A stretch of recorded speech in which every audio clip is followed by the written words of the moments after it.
It is Tuesday, October 1st. Nope, it's not October 1st. Hold on. Yeah, it is. Yes, it is. This is going to be released tomorrow, though, so October 2nd. So you putting it out on Wednesday? Oh, wait, no, it is October 1st. Just, alright, you shouldn't even edit that out. Just leave it in there. Just shows the rampant incompetence of this podcast. It is indeed Tuesday, October 1st. And you are listening to the... Frank, what is this? I forgot what we said. Traveling through history, whatever it was. History on a Train. Oh. I am Brandon. First and last one of these that we do. I am Brandon, and sitting with me is... I'm not actually sitting with you. No, we are indeed sitting together on this train right now. I mean, we are like 1,000 miles apart. Doesn't matter, the train goes anywhere. I'm Frank. Yeah. And we're going to be talking about Carthage today. So we cover Well, what time period, yeah? pretty much the very beginnings of Carthage on up until... We're going to cover the First Punic Wars because the First Punic Wars probably not as where the Second Punic Wars are as we feel are kind of a bit common knowledge. So we're going to cover the first up to the First Punic Wars and then pretty much stop. Right, but not... I mean, this is just part one. We're not going to even get that far. No. This is going to be a two-part series. We're going to get all the boring stuff out of the way first. Get all the nothing is... Frank, nothing in history is boring. What a blunder. That was a mistake there. So we're going to go up to what? Like, when was the wars with Syracuse? Like, 300 BC? Yeah, so BC? I think somewhere around early to mid 4th century BC. So okay, so that's what we're going to stop at today. Yeah. So I guess where does the story for Carthage start? Where is the city of Carthage first? Well, I mean, the city of Carthage would today be modern Tunisia, which is right off the coast of northern Africa. But first and foremost, what do you feel is oftentimes overlooked when it comes to Carthage as a whole? Everything except for Hannibal. Exactly. So they are known as just the first empire that fell to Rome. Right. That's really, and that's pretty much the entire reason why we want to do this is because Carthage, beyond Hannibal and Hannibal's journey, is and pretty much the fall of Rome, the fall of Carthage is all that anyone really kind of cares to know about. There's a lot of history with Carthage that should be told, and that I mean. Well, the problem is though that the Romans destroyed all the records. Yeah. So as in classic Roman style, there was a lot of destruction and a lot of slander, and not just from Rome, but Greek too. There's a lot of anti-Punic Semitism. Well, the surviving sources come from Greek and Roman, which are right, which makes this also, we should say up front, very maybe a difficult task to try and piece together and give a really good, accurate telling of. So basically, we're just going to make up the next 20, we're making minutes. all of this up right now. Turn off this podcast. So to understand Carthage, you have to start really with the Phoenicians. Right, the Phoenician Empire, the Phoenician city-states. City-states which are in modern-day Israel. Almost all of them, right? Oh, yeah, almost all of them. I mean, all the way up north to the city of Antioch, down all the way south, down to, where Jerusalem now lies, or where it always has been. Right. And then everything in between. The city that we're going to be mainly focusing on is Tyre, the city of Tyre. Because the city of Tyre is pretty much really the only one I kind of know. I don't really know. Right. I don't really know any of the other cities. There's quite a bit of them. Yeah, there are quite a few. You got Elmina, Byblos, but really all we're going to be really predominantly talking about is Tyre. Right, and this is back, we'll always reference the times are like 900 BC when the city was... Yeah, we'll definitely always give you a reference as to when around these dates are. But I guess, do you know around where, when Tyre was formed, when that city was founded? When it was founded, no. It was part of another, cluster of cities, and there was King Hamar, I don't have the date, who turned it into kind of its independent training hub. Right. I don't know. I don't even know if we have records for the founding. It's just really old. Yeah. As most of the Phoenician cities are. Right. Yeah. So. I want to just double check when King Hamar. Right. So this is 980, 940 BC. All right. So it's this is when the city finally kind of became independent and a trading power. All right, this is old. So it was around there. I guess we could start with. We'll start with why did they become a trading power? They were known, they were the first ones to put tar on the bottom of their ships to make them waterproof. Right, they were the first to waterproof their ships. Right, and they kind of made themselves important by supplying minerals and gold and supplies to the empires in the Middle East at the time. So they helped the Israelis build some of their temples. They helped Solomon. Right, and that was a significant turning point for Tyre. Is they did create that relationship with the Israelites. Right. That was also with the Assyrians. They built They helped supply the palace without rival, which was supposed to be the palace without rival. That was correctly named, I guess. Yeah. So this is how they protected themselves. People didn't want to mess with them because they're like the drug dealers. Yeah, but it's probably a poor analogy. It's perfect. But they did make a lot of power moves in order to get ahead. They had to meet, especially from Assyria up north. The Assyrian might that was up north that kind of threatened all the Phoenician cities. Right. And Tyre did a pretty good job at keeping them satisfied.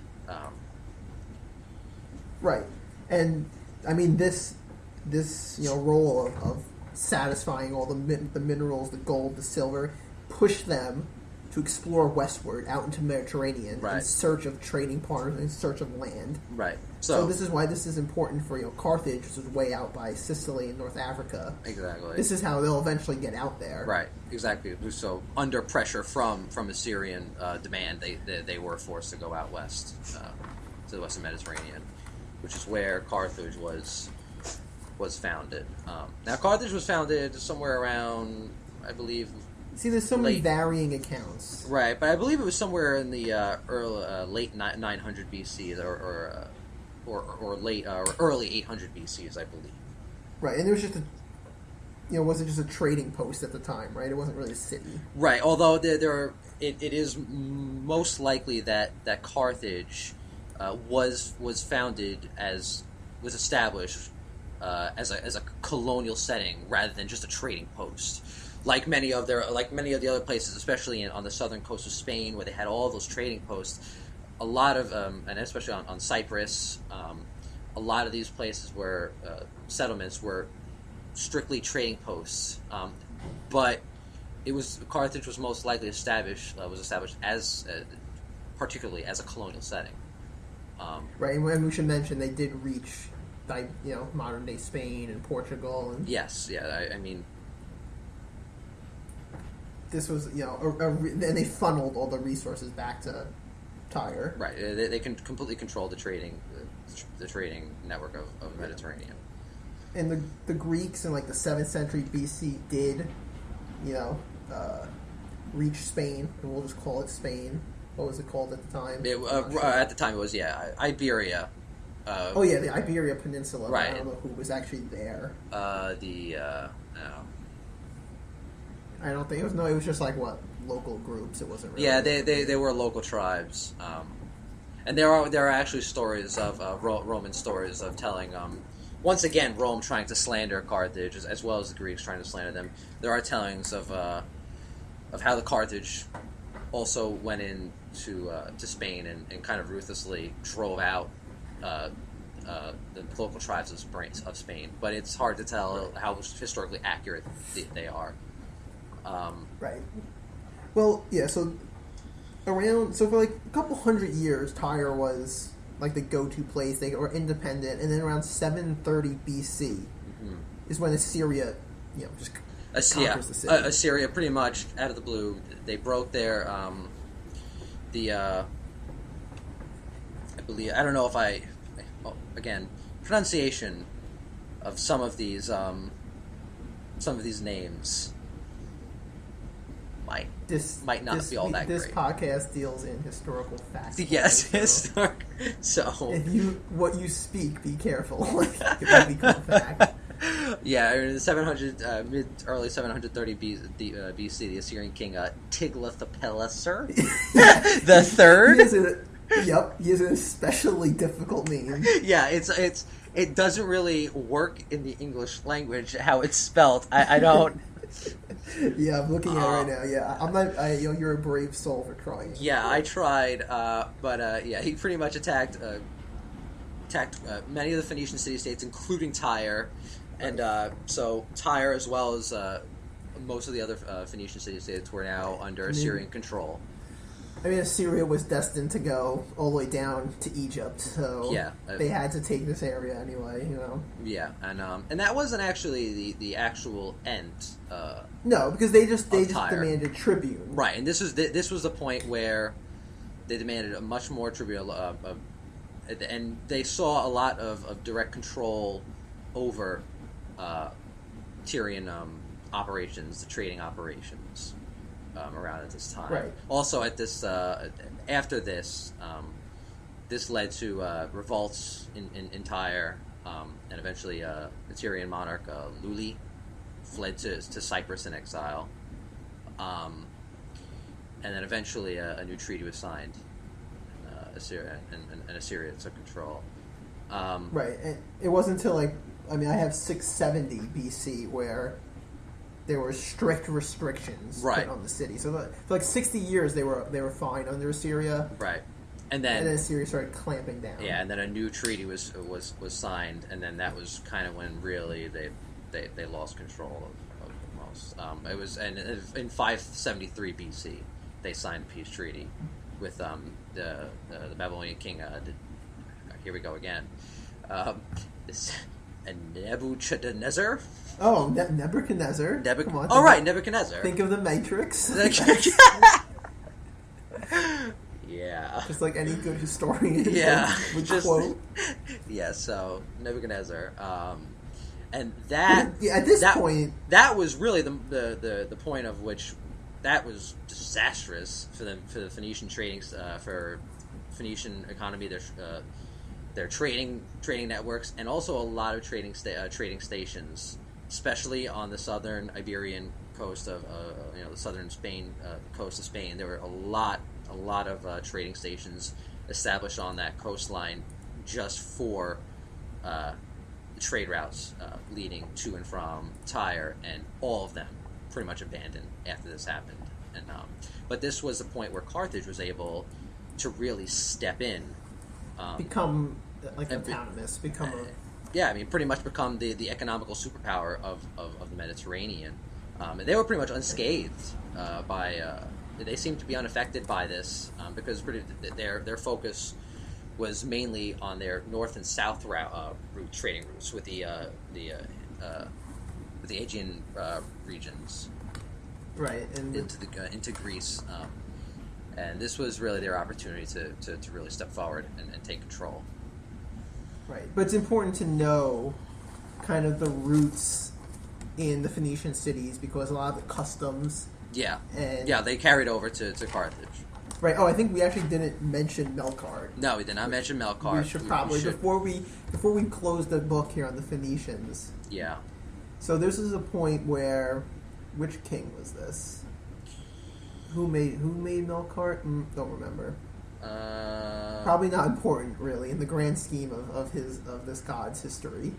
So the king at the time, the temple was getting, accumulating a lot of gold. The priests had a lot of power. Right. Actually, were more important than the king in the city, and he felt the royal family felt threatened.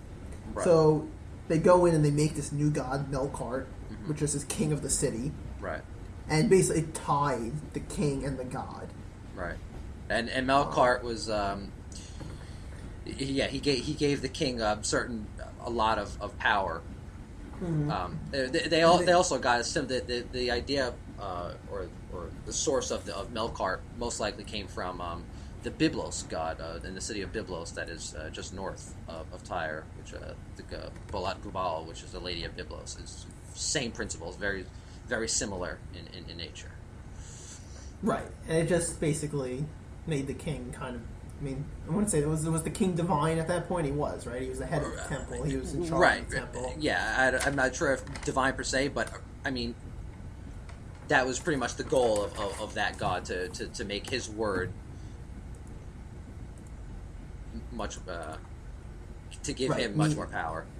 Right, and yeah, I know that Carthage would send tribune back to the temples of Melkart in Tyre for quite a while, wouldn't they?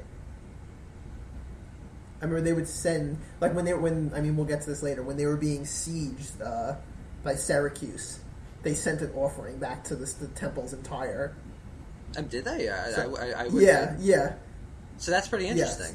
Yes. And that was directly for they sent that offering to Melkart? Yes. So I guess this was seen as this is, his founding, like they must have had one main temple. So they kept their ties loosely with their origins for quite a while. Yeah, that's actually really interesting. Yeah. And of course, it didn't help in the story of how they were actually got out of that siege. Well, it was pretty interesting, but for another day. So is it worth going over that their kind of their fake founding myth that we talked about? Go over that. Elysia's refuge. Yeah. And King Met. Yeah. So when I don't remember when this was like apparently one of the princesses fled Tyre, right? Landed in Carthage, and one of the African kings gave her an ox hide, not very big. Said, "Here, as much land as you can cover, you could have." Right. So supposedly land was not readily available, and there was not much land to give. So. Right. So she cuts the pieces up really tiny and spreads it out, and takes a much larger swath of land than this African king, Kimhabaris, thought she would take. So he goes, "Okay, you're going to take all that land. You have to marry me." So she goes, "Okay, I'll marry you, but first I want to have a fire to my husband who passed away to remember him." Right. So they set up this big fire, and they're having a ceremony. She gets up on the pyre and goes and stabs herself with a sword and falls into the flames. Kind of, I don't know, like... Just beautifully dramatic. Yes. I mean, this is a factual creation story, but... Yeah, very Hellenistic. Yes. Excellent. And, I don't know if that is recorded by the Greeks, because the Greeks always put a spin on their story to make Carthage, break their oaths. So, they could have been showing with this, even in their... Yeah, so even in their founding story, they were known to be... There was treachery. Right. Yeah. They were devious. Yes.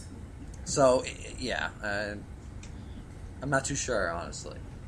That story there's no really basis for that. It is hard to imagine that they would create a story based on themselves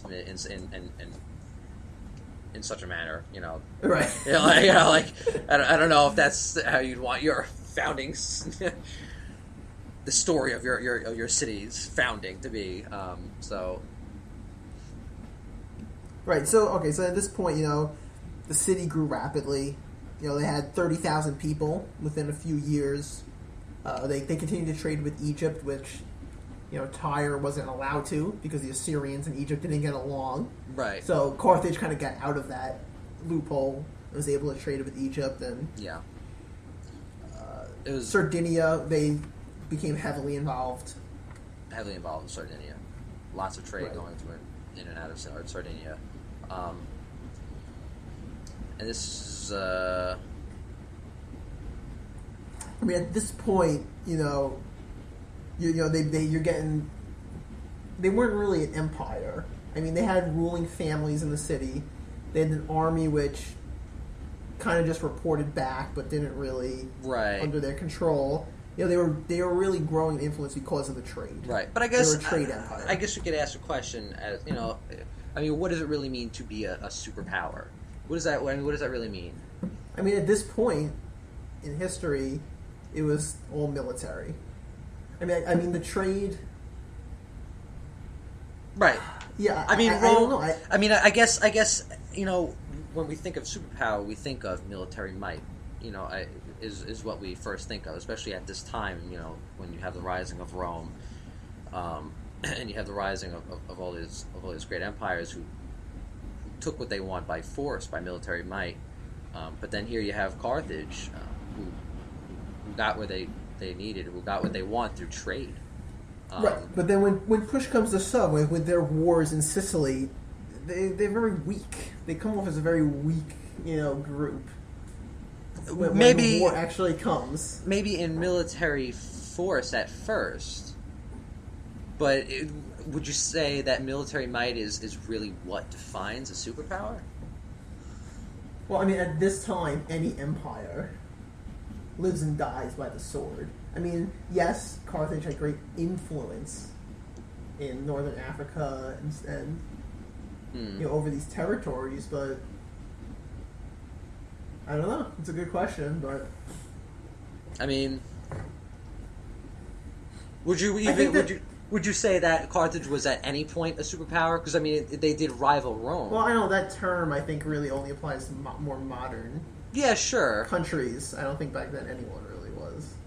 Well, I mean, to be a superpower? I mean, what is it defined? You have to be able to have effect over most of the world. The modern definition is worldwide. Right. So I mean, you had to alter it for these places. I guess for them it would have been the world that they're that right. they had. I mean, at this time that they knew existed. Rome, in the Mediterranean area, they were easily the most powerful and the richest. Right.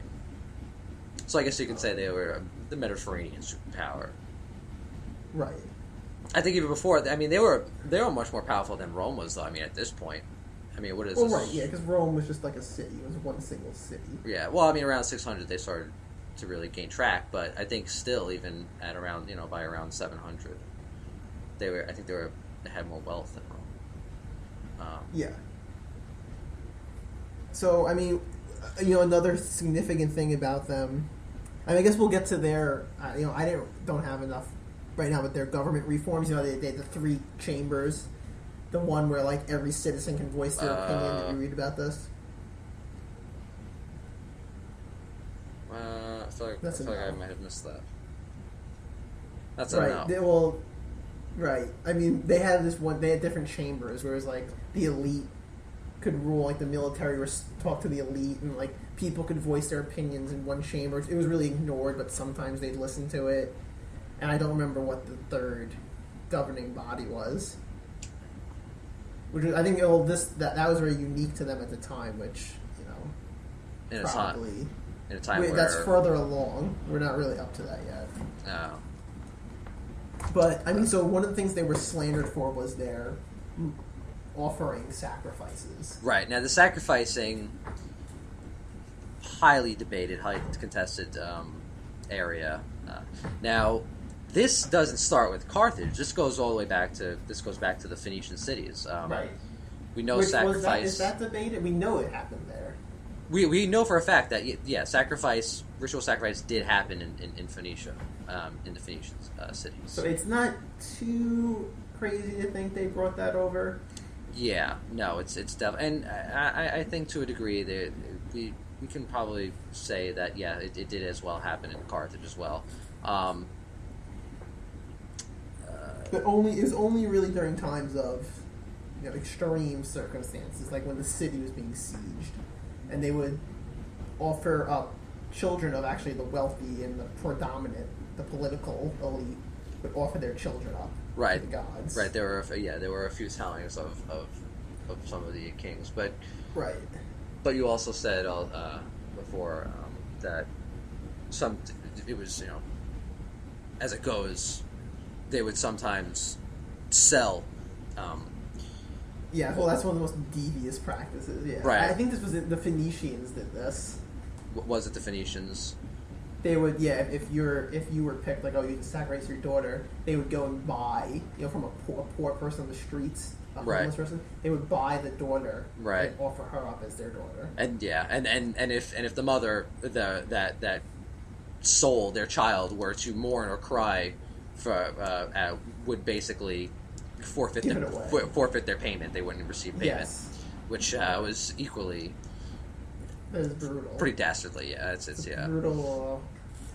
Humans are quite brutal. Yeah. This is one of their one of the low points. But I mean, in the 1920s, two Frenchmen were in Carthage, and they did uncover urns containing the remains of young children. Right, and there's originally a lot of those urns are stillborn babies. Right. So if the child was stillborn, they would come, they'd like introduce it to the god in the ceremony, and they would bury it. Yeah, right, because it was a high infant mortality rate, somewhere around 30-40%. But those guys, they did also find, but they 4 found 5 right, they did find many graves where they were, from ages of 1 to 3 years old, somewhere around there. So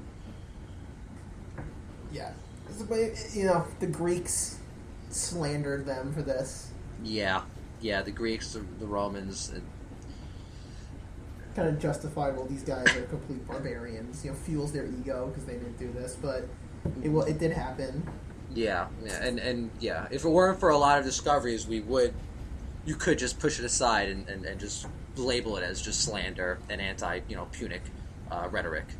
But there is evidence that, and it can't just be pushed aside. I guess we didn't really talk too much about the religion of Carthage. We did. Besides Melkart, who now was... Melkart still remained one of the elder gods as an elder god, but 2 new gods took over, were created and really took over as. And I mean, they don't take over till what? I mean, at the time of the war with Syracuse, I feel like Melkart was still the dominant god, from what I've seen. I don't know when did they become. Well, I believe Balhaman and Tanit, I think, were around for from the beginning, I believe. They were, but I think originally they were secondary. When did they overtake to become? I thought it was way before the Syracuse Wars. I'm not sure. I mean, because I know they did offer gold to Melkart during the wars. Yeah, which is why I found that really interesting, especially if that really wasn't the overseeing god, the top god, in their lineup. That's why I thought that was kind of interesting that they would in do their bullpen. In their bullpen, yeah. Yeah. But I mean, you can see signs of Tanit everywhere, all around. What the did city. he represent? Was he like the sun? The Tanit was Balhaman's basically his consort. Tanit took the form of basically, it was a kind of like almost like a stick figure with open arms, and the Balhaman took the form of a crescent moon. And you see the crescent moon a lot, but the Tanit, you really see the Tanit all over there. It's really all over the city. Right, maybe you could use the picture of Tanit for the picture on the YouTube video. Yeah, definitely. Yeah. That's a good picture. So yeah, I mean, these 2 gods became prominent. I feel like at this point, really the height of their economic power was when they began exploring, or there's tales of them exploring down the coast of Africa and up the coast of Gaul into England. There are Greek sources that write about this. Yes. I don't know. I don't think there's any archaeological evidence that. What are you doing? What am I doing? Stop spinning your mouse wheel. I don't have a mouse wheel. I don't even have a mouse. Unbelievable. Right. So then, going all the way down to Africa, this was pretty big exploration for the time. This was huge. If they left the Mediterranean. Yeah, and this was Hanno, the navigator. Yeah, and there's this story of them trying to capture covered savages from Africa, which they thought were people with a lot of fur. They were apes. They were indeed apes. They were not humans. They were not savages. Yes. Right. I mean, you know the signs of their influence, their burial practices, their pottery. Like you could find Carthage pottery, you know, all over the Mediterranean as, you know, kind of a sign of other customs or picking up, like, oh, you know, they burned their dead, right? Yeah. The Carthage buried their dead. Right. So the Sardinians Right. So the Sardinians burned their dead, and then you can see there are signs, archaeological evidence of slowly when Carthage influence came in, that the Sardinians went from burning their dead to burying their dead. So Carthage had a lot of influence, as well as not just economical influence, but social influence over the entire Mediterranean, and that's really evident everywhere. Right, and you know at this point, really the only place they were getting problems was with the Greeks in Sicily, which is kind of. I mean, have we covered enough up until this point? Is there anything else that you want to emphasize that we may have missed? I mean, we could cover a lot of the everyday Carthaginian, what it was like for the everyday Carthaginian in around 5th century BC. Okay, what do you got? I mean, their diet, for instance, or what they traded. I mean, their big trade. They're more of I know they traded duck and goose for food, right? No chicken. Yeah, no, there was completely void of chicken. There was no wild chicken. Which means I would be unable to live in such a society. They human amount of chicken. They had plenty of beef, so I think I would have been fine. They found in their diet consistently was made up of mostly wine. They did have a lot of barley, fruits, cattle, sheep. But wine seemed to be the staple across the entire Mediterranean. And Carthage had their own wine too. They had a raisin wine, which was basically made from sun-dried grapes, and it was actually pretty popular. Even in Rome, it was a popular wine. I think I could have done well back then. I would have just eaten and drank. Really? I would have just eaten and drank wine all day. Right. And, who's supporting you? You're just in this house, just drinking wine. No work. If I was wealthy. If you were, you can apply that to almost any time in history. Like this may be true. Oh, yeah. I was wealthy, ancient China, great place. Like, wow. Although you still would have, life expectancy was probably still, 30 years old or something. I'm sure it was pretty low. No, I don't think it was that low. It was probably infections and diseases and you have to deal with the lack of any kind of modern Western. Oh yeah, for thousands of years after this, you have to deal with pretty much no medical science. But I mean, they still lived, probably as long as maybe a smoker would today. A lifetime smoker, no. And I know plenty of smokers who live long lives. So, and there is scientific proof.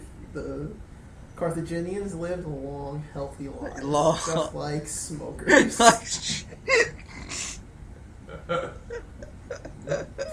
Breaking new ground today on this podcast.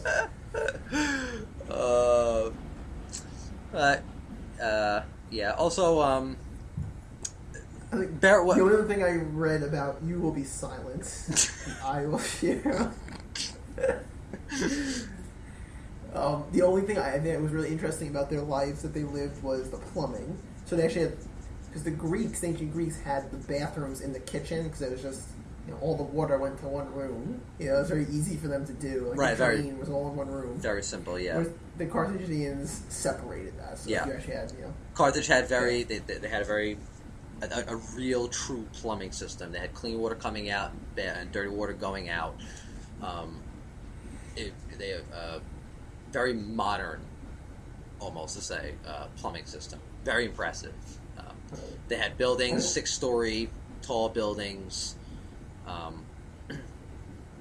Right, yeah. There's good stories of rebels in the city where they would, the citizens would go up to the top floors of the buildings and hurl rocks down in the streets. But they didn't really have any rivals. I mean, there were some groups in northern Africa, but there wasn't really anyone threatening them for the first couple hundred years. Right, around somewhere around 600 BC's, they began obtaining areas in northern Africa or regions surrounding Carthage, and it's not known how they obtained or how they gained the land, whether it was through military power or by other means. But they did start to grow. We don't know how. That's not known. Unfortunately, a lot of this information is lost. But we do know they did start to grow. I think they had Sherman tanks. Yeah, I think. This is the part where we make things up because there's no records. Yeah, Rome found the Sherman tanks. We're jealous, destroyed them, and and that history was lost for thousands of years. That history was lost until America rediscovered them. But also going back to them burying their dead, they clean the bayous. They would almost like it's in the way that we would today. I don't think they use embalming fluids.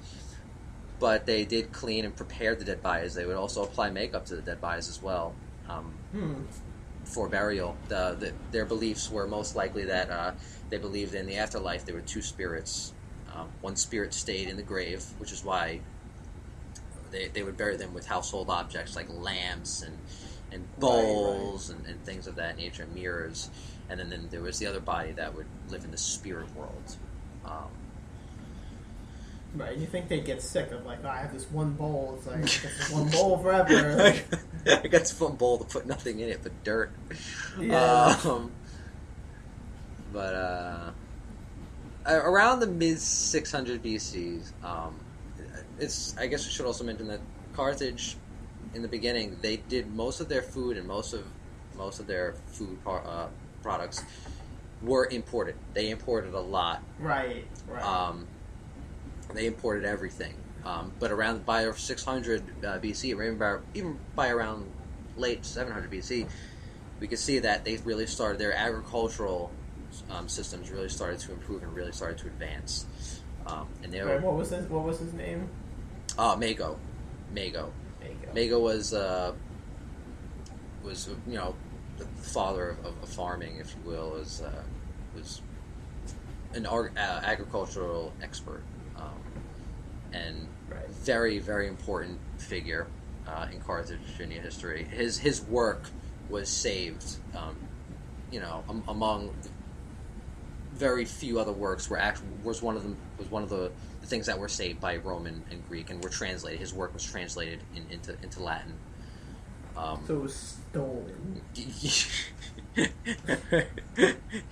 I prefer to be a bit nice about it and say it was preserved.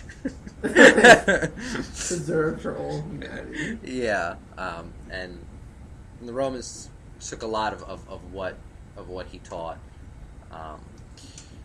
So by around 600 BC, they were able to really, or 700 BC, they were able to really sustain themselves. They didn't have to really import the food.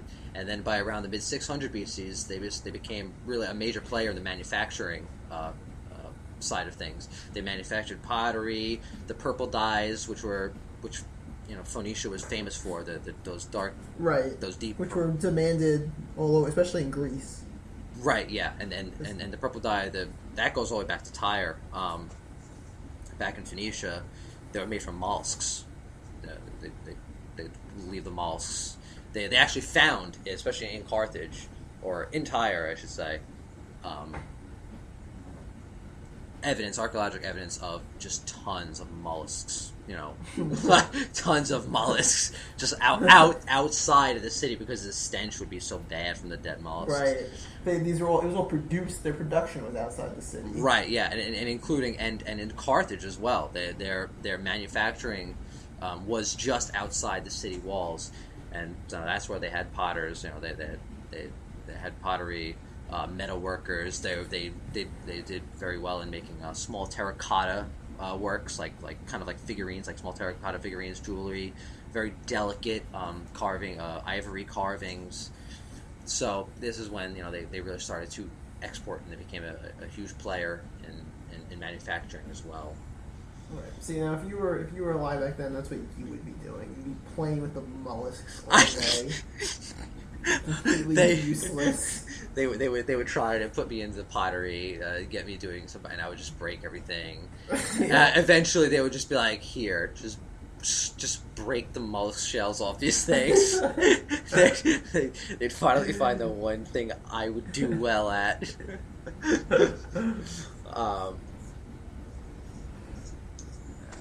I think that basically covers, the rise of the city, its influence in the area. Right. There are rough times ahead for Carthage. Yeah. At this point, I guess this was as we came to before. By around the 5th century, or around the 6th century, when they started to take over those trading lines from Tyre, and this is where the story does tend to get really interesting. This is when they boom in power, and this is where their conflict starts with Syracuse in Sicily. Right. But we're going to have to cover the next time, because unfortunately we've arrived at a stop. Yes, we have. We have arrived at our stop. I think it's good. It's a good foundation. I think, they didn't really have big conflicts or rivals, really anything big as they were. They just kind of profited off the wealth of their trade, east-west, right, all and north and south, all throughout the Mediterranean. Yeah. Well, I mean, put it to such light, like as if they didn't really do anything. They didn't really do anything, All they did was trade stuff. Big deal. Not impressed. Not Try harder, Carthage.